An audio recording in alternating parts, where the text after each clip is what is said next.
किसी गांव में शामू नाम का किसान रहता था। स्वभाव से वो बहुत ही अच्छा था। उसका एक खेत था जो बहुत छोटा था, जिस कारण उसके बड़े परिवार की जो गुजर बसर थी ना, बहुत बहुत ज्यादा मुश्किल हो पाती थी। शामू अपने खेत में बहुत मन लगाकर काम करता था, लेकिन खेत छोटा होने के कारण काम कुछ ही घंटों में खत्म हो जाता था। उसके बाद वो खाली रहता था। काम के बाद जो खाली समय होता था ना, तो शामू को बिताना मतलब बहुत ज्यादा भारी पड़ जाता। इसलिए उसने एक दिन सोचा कि क्यों ना इस खाली समय में मैं गांव के जो सेठ जी हैं, खेत पर मजदूरी कर लिया जाए। इससे खाली समय भी कट जाएगा और घर में पैसे की कोई कमी भी थोड़ी सी तो दूर हो ही जाएगी। तो वो गांव के सेठ जी के पास गया। वो जो गांव के जो सेठ जी थे ना, वो बहुत ही भले इंसान थे। शामू उनसे काम मांगने गया तो सेठ जी ने कहा, तुम्हें मेरे खेत पर मजदूरी करने की जरूरत नहीं है।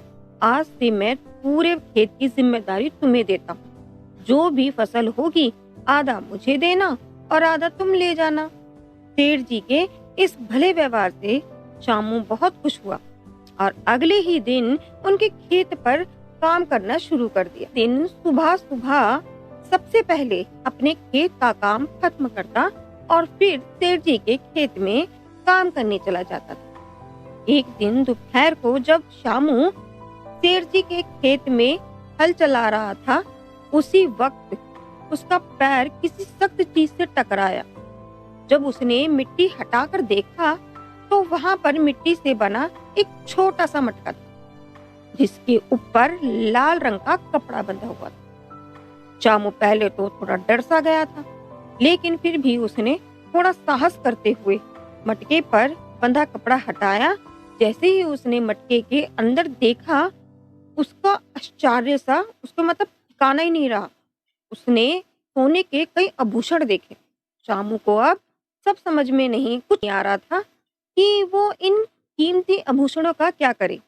एक और वो सोचता, इसे किसी सुनार से बेचकर अपने घर की पैसे की जो कमी है ना, वो हमेशा के लिए खत्म कर दी जा सकती है। पर दूसरी ओर वो सोचने लगा कि जमीन तो सेठ जी की है, उन्हें ही सौंप दिया जाए तो उचित होगा। काफी देर तक उलझन में पड़े रहने के बाद वो अंत में सेठ जी के घर ही गया। उसने सेठ जी को सारी कहानी बताई। मटका उन्हीं के सामने रख दिया।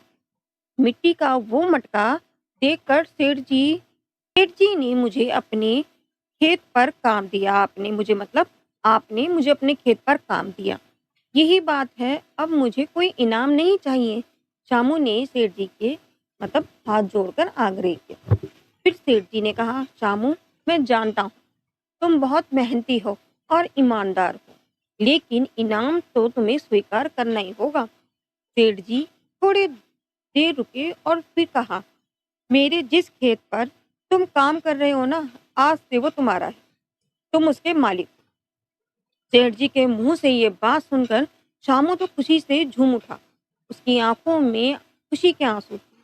वो मन ही मन सोच रहा था कि यदि वो लालच में पड़कर अपनी ईमानदारी को भूल जाता तो उसे इतना बड़ा इनाम नहीं मिलता।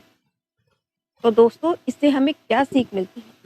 इससे हमें ये सीख मिलती है कि ईमानदारी सबसे अच्छी नीति है। थोड़ी सी लालच के लिए किसी के साथ बेईमानी नहीं करनी चाहिए।